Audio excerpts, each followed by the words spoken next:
जैसा एक आदमी सोचता है, एक कहावत है, जैसा इंसान अपने मन में सोचता है वह वैसा ही बन जाता है। यह पूर्ण रूप से सत्य है कि इंसान वास्तव में वही है जो वह सोचता है। उसका चरित्र उसके विचारों का ही संपूर्ण योग होता है।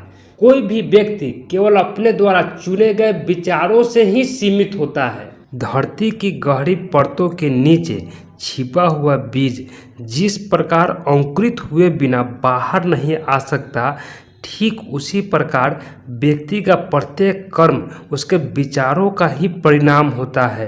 कर्म विचारों से ही फलता फूलता है और सुख दुख इसके फल है। जबकि आदमी उस माली की तरह है जो अपने बाग में मीठे और कड़वे फल खुद लगाता है। मन में उत्पन्न विचारों से ही हमारा निर्माण हुआ है और आज हम जो कुछ भी है इन्हीं विचारों के कारण है। अगर किसी व्यक्ति के मन में बुरे विचार आते हैं तो दुख उसके पीछे पीछे उसी प्रकार चलता है जैसे बैल के पीछे पहिए, और अगर किसी के मन में अच्छे विचार पनपते हैं तो सुख उसके पीछे पीछे ऐसे चलता है जैसे उसकी अपनी छाया। हम अपने सोच से ही अपने आप को आबाद या बर्बाद करते हैं। बहुत खोज व खनन से ही सोना और हीरे प्राप्त होते हैं। इसी तरह हम खुद से जुड़े हर सत्य को खोज सकते हैं अगर हम अपनी आत्मा की खदान में गहराई से खुदाई करें।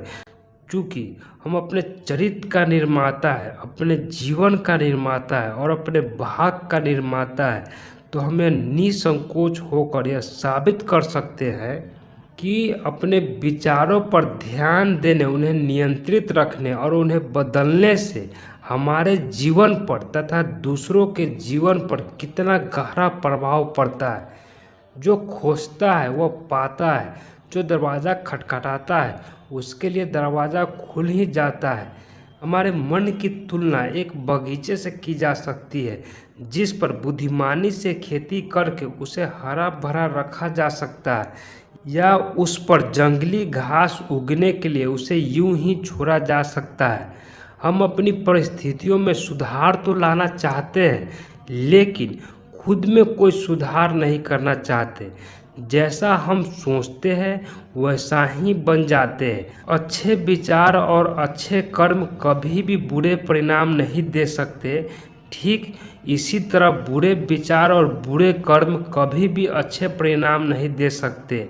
एक प्रसिद्ध कहावत है कि गेहूं के खेत से गेहूं ही प्राप्त किया जा सकता है, न कि धान, और धान के खेत से धान ही प्राप्त किया जा सकता है, न कि गेहूं।